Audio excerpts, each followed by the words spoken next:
Sa mundo ng cryptocurrency, may mga panahon ng pag-angat at saka pagbagsak ng presyo. Ngunit, bakit nga ba bumagsak ang presyo ng Pi Network kahit na unti-unting bumabangon ang crypto market? Kaya sa video na ito ay pag-uusapan po natin ang dahilan kung bakit bumaba ang halaga ng Pi Network, kung ano po ang mga pangunahing dahilan sa likod nito.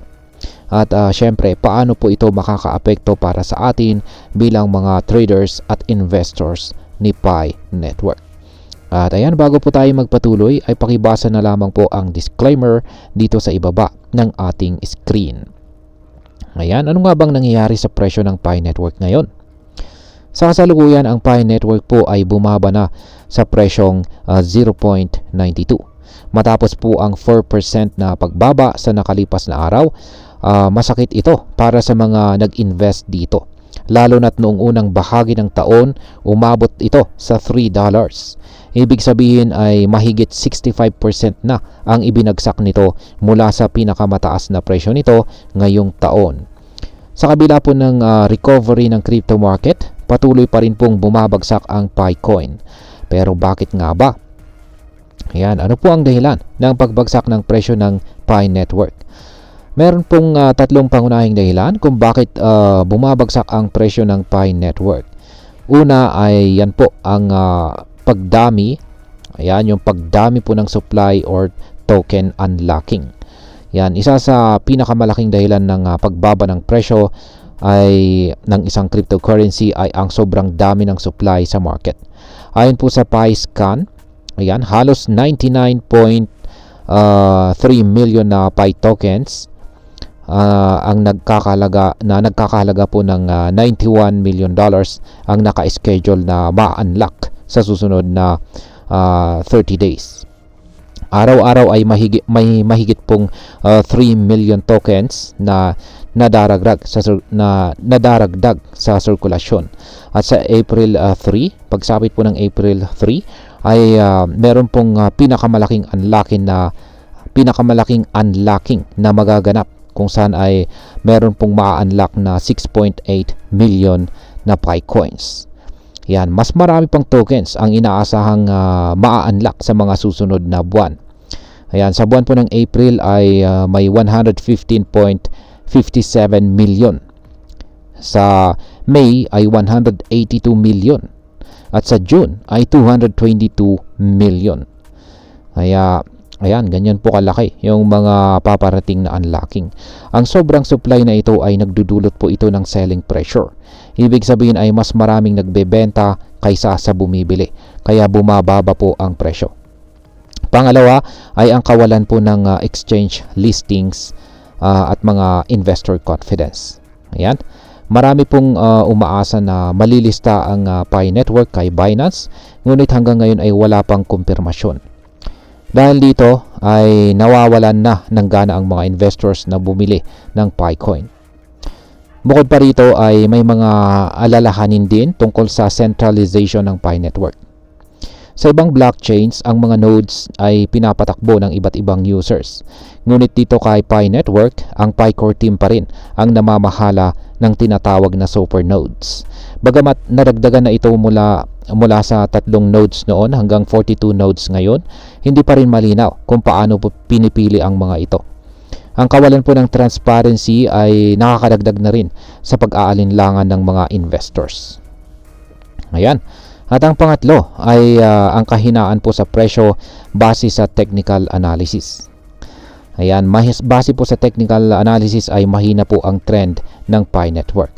Kaya ayan, pakicheck na rin or panuorin na rin po ninyo yung technical analysis ko kanina dito kay Pi Network. Ayon po sa analysis, ang support level ay nasa 0.70 na presyo. Ayan, ang immediate resistance naman ay mismong nasa $1. Ayan. Ang Bollinger Bands ay nagpapakita rin na kontrolado po ng mga sellers ang market. Ang RSI naman or Relative Strength Index ay nasa 43.27 at ito po ay nangangahulugang bearish trend pa rin ito. Ang mga moving average na 10, 20, 30 periods ay nagpapakita rin ng selling pressure. Kung babagsak po ito sa presyong 0.85, maaaring bumagsak pa ito ng hanggang 0.70. Ngunit kung malalampasan po nito ang presyong $1, may posibilidad na umabot ito sa $1.34. Yan, $1.34. Ngayon ay makakatulong ba ang token burning sa Pi Network? Ayan, yung pagsusunog. Katulad po ng ginagawa ng Shiba Inu. Isa po sa mga mungkahi ng ibang crypto analyst ay ang token burning para mabawasan ang supply ng Pi coin sa market. Halimbawa, ayon po kay Dr. Altcoin, dapat bawasan daw ng 60 to 100 million na 60 to 100 million na Pi coins ang circulating supply upang ma-stabilize ang presyo. Kamakailan lamang ay nagsunog po ang Pi Network ng 10 million tokens. Ngunit hindi po ito masyadong nakaapekto sa presyo. Ayan, dapat mas malaki-laki. At ayan, bilang panghuli ay ano naman ang aking masasabi tungkol dito. Para sa atin na nagmimina or nag-i-invest dito sa Pi Network, ito po ay isang malaking hamon. Dahil po sa selling pressure ay maaring mas bumaba pa ang presyo ng Pi coin sa mga susunod na linggo or buwan. Kung umaasa ka pong kumita dito kay Pi Network, maaring kailangan mo pang maghintay ng matagal bago po ito magkaroon ng malaking halaga. Para sa mga traders, mas mataas po ang risk na malugi kung bibili po tayo ng Pi coin sa kasalukuyang presyo nito nang hindi muna natin inaaral ang market trends.